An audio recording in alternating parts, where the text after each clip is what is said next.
name is Miranda, and today I am here to review What Big Teeth by Rose, I think it's Szabo or Szabo. I don't know how you say words clearly.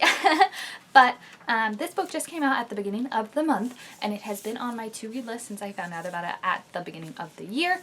It is just, first of all, gorgeous. Gorgeous freaking cover. Look at that cover. It just draws you in. Like, that coupled with the title is what really drew me into like looking for it, you know, just like looking through the list of like most anticipated books of 2021, and then like seeing this cover is really what made it stick out for me. The description when I first saw it on Goodreads, it was marketed as basically Addams Family meets Miss Peregrine's Home for Peculiar Children, which I thought was so interesting because I read Miss Peculiar's Children a way long time ago. I think after the third one was out, but before like this new part of the series came out, and I really liked it, but I had never read anything quite like it before or since then. So to see another book described like that, in the vein of that, I thought was really cool. It's like a horror meets supernatural kind of book, and I feel like I don't read too many horror books just because they scare me.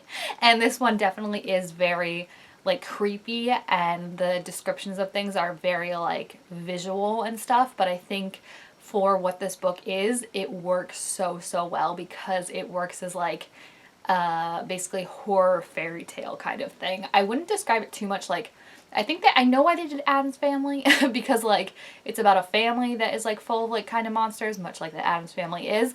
But for me, it's definitely more in the vein of Miss Peculiar's Children, just because you're not quite sure what's going on for so long, and it takes you a while to figure out like what exactly the dynamic and what exactly is happening. So I do think like the less you know going into this book, the better, and I feel like the description definitely leaves a lot out of the book, which is why I was probably kind of confused for the beginning of it, just setting up the narration and everything like that, because the main character, who we read the point of view from, Eleanor, she is coming back to her family for the first time in years after being sent away to boarding school, and she kind of has these vague memories of what they're like and what kind of monsters they are, but she doesn't quite remember the whole dynamics and everything like that. And when I say monsters, I'm not trying to be mean. Like, they're literally werewolves and all kinds of weird kind of monsters. Well, I guess weird is subjective, right? Like, for me, they're pretty cool, but like the rest of the town is like, ooh, these are weird monsters. But what I liked is that they all had different aspects. Like, there are 3 wolves. The grandpa, her sister,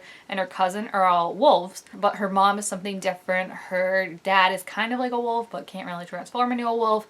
Her grandma is a witch, her aunt's a witch. Like, I like that there was like different dynamics and commingling, and it wasn't just all like, we're a family of werewolves, because I think it made it cool in that, like, you know, everyone had their own different thing. Like, the wolves can relate to the wolves more than maybe the wolf can relate to the witches, but they all get along. So Eleanor kind of comes back into this after an incident at school that she doesn't like to talk about, but that made her leave.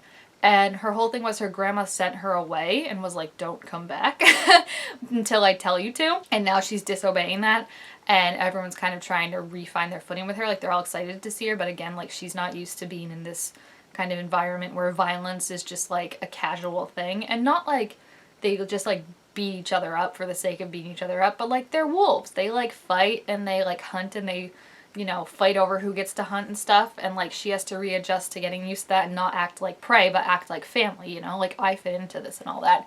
So it's a very interesting dynamic that has all that going on, and I do think, again, that's why it took a little bit for me to get into the book, just to understand, like, I think you're supposed to feel kind of unsettled by it at the start and like not trusting this family, much like she doesn't, like knowing they're my family, but like I've been away for so long that am I truly still like, do they see me as one of them, or do they see me as just dinner and someone to eat? So I think that is what kind of took a while, and like I feel like now rereading it, I appreciate that kind of confusion and unsettledness, because I think it makes sense for where the book was. It's just that when I finally got to the part of I'm like, oh, okay, this is where the story is going, that's when things started to really click and I really got into it. But I do think, again, on a reread, like, it would make total sense now. Like, you'd probably pick up on stuff that before you didn't see and stuff like that. But the big thing basically is like Eleanor becomes basically responsible for keeping the family together, and some things start happening where she realizes that she has to kind of embrace her own powers, because she, unlike her sister and her cousin, was not a wolf and has never had like those powers, but she does have her own that she hasn't really thought about or thought of. Like, she kind of thinks of herself as an aside, separate thing from them. Like, I'm not a wolf, I don't fit in with them, but that doesn't mean that she's powerless. So it's kind of her embracing and not being afraid of that power and then also realizing, I think, the importance of families, of even if you don't fully always understand each other, like you can be there for each other and support each other.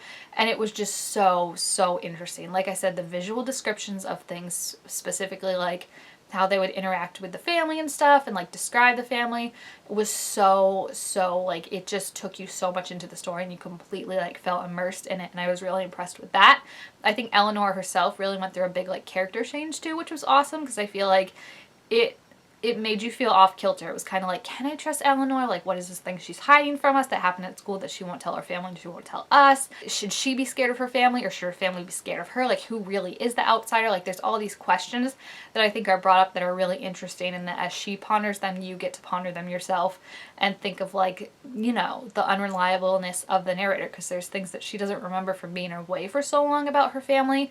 And I think it was just a really cool and different story. Like I said, I'm not too big into like the horror genre, but I think this like fairy tale kind of aspect of the horror genre is something that I really liked, because it makes it feel creepy, but in like the descriptions were cool. Like, it wasn't like, it was creepy, but it was like reading like OG Red Riding Hood creepy, you know what I mean? I also just think it had a very nice kind of message about family and love and control, and like how when you love something or someone or a family, your best kind of first reaction is that you want to control them and you want to make sure they're all safe and think you know what's best for them. But the kind of message that this teaches is that true love is not wanting to control someone and wanting someone to be their best self and be who they truly are, and support them for that. Just embrace it and embrace your own kind of differentness. And I think that was really awesome to read. Like, I just feel like the family in general, like, I went back and forth for so long, like, if I liked them or not, because like sometimes they were rude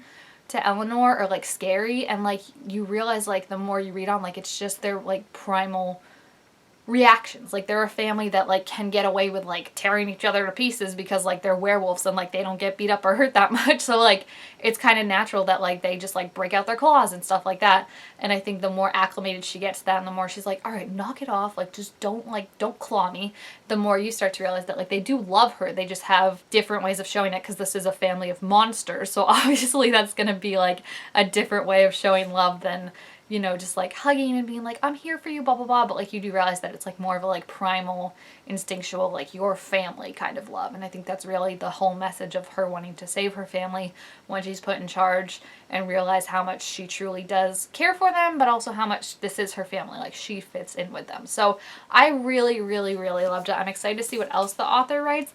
I think it was just so vividly detailed and just so creepy, and there were parts that I was just like, gross, but I couldn't put it down, and I just loved it so much. I think Eleanor, like I said, was a very good main character, because she was kind of unreliable, but also like I feel like someone you could relate to, of like looking at this family originally and being like, okay, they need help. They can't just like keep turning to wolves and fighting each other and getting mad, and like I know kind of what's best and what's normal, and then realizing, you know, that that's not gonna work particularly for this family. Like, family is about embracing like differences and being there for each other, and not sending someone away just because you don't think that they fit or something like that. And I think it was just very interesting to see Eleanor, one, come into her own, but then also see the relationships developed. For example, like at the beginning, her cousin Reese, I could not stand at all. I was like, okay, he does not like her. And then the more you got to know him, and the more you got to see like how basically as a wolf, like a animal, he expressed love and affection, and was almost like childlike in the way that he would like want to get your attention and care for you. Like, I really ended up actually loving their relationship, because I think it was just so sweet to see that kind of balance of like, okay, like he's 19, but like he doesn't act like a 19-year-old. He acts like a freaking wolf with like a 5-year-old's personality, you know? And just kind of coming to all that. Same with her sister was very interesting. Her mom was cool to see all that developed. And the villain in this, not giving it away, but the villain is also very compelling, because it's one of those things where you like know something's off, and Eleanor knows something's off for a while, but you kind of ignore that feeling because you're like, oh no, it's just because I'm like used to like monsters and werewolves and weird things, that like something that seems normal is gonna feel weird. But then like the more you read, the more you're like, no, this feels like it's amazing how the author just kind of builds up this sense of wrongness, like where the things that are supposed to feel normal feel wrong, because we know how the dynamics of this family now work. So when the villain appears and seems like all nice and normal, you're like, but something's not right. Like, how are you so quote unquote societal normal but able to exist in this family without being torn apart. So I don't want to give it away, but it's just very, very interesting. And yeah, I would highly recommend you check it out if you have not already. And I ended up giving it 4 out of 5 stars. So if you have read this book, please feel free to leave your thoughts about it down in the comments. Also make sure this video a thumbs up if you enjoyed it. And I will see you guys next time. Bye!